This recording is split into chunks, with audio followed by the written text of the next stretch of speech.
Today's Tips du Jour mailbag question comes to us from South Dakota. Robert, I have a crack in the back of my guitar.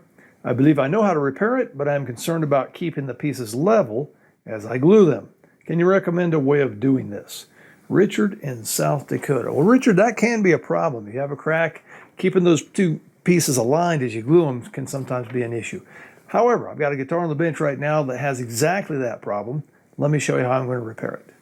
So here's an old Martin that came in for some repairs. There's a crack over here that somebody's repaired many, many years ago, and they didn't get it aligned. Didn't get it level as they glued it together. So what did they do? They came in with a scraper and just scraped the high side down flush, and you can tell there's some discoloration.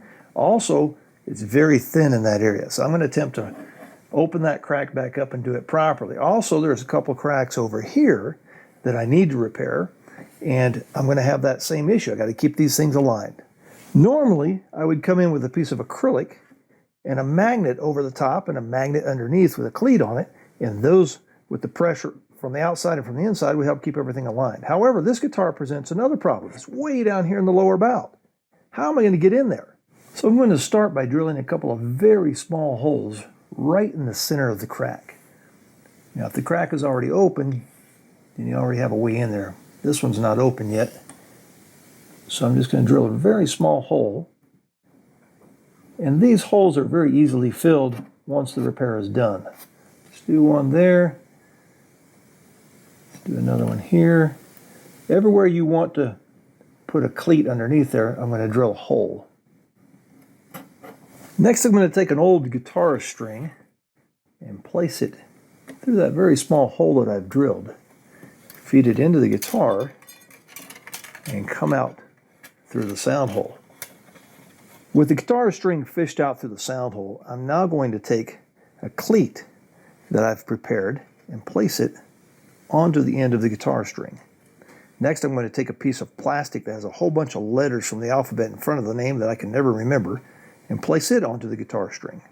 And finally, I take a small washer, place it on to the guitar string, and then wrap it around there so that it won't come loose.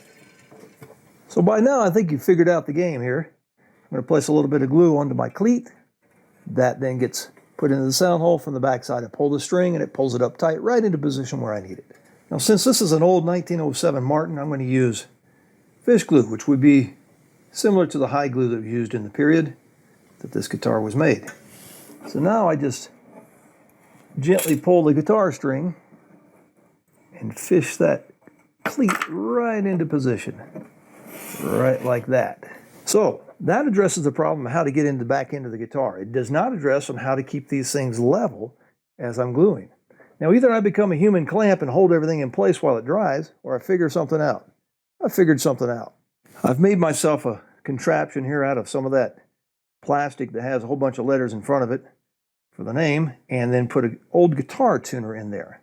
And I'm just going to fish this through here like so. Place that onto the guitar, and then use the tuner to pull it up tight. The base of the little jig that I've made here is going to help keep everything aligned. So there you go. It's a very simple contraction, just using an old guitar string and an old guitar tuner and some ingenuity. And now I've got the cleat pulled up tight, and I've also got everything aligned on the outside. So you want to tighten this until you bring the string up to pitch. No, I'm kidding. You don't want to do that. All you want to do is just snug that cleat up underneath there enough so that it sticks to the crack. So Richard in South Dakota, thank you very much for your question, and good luck repairing that crack. Happy building.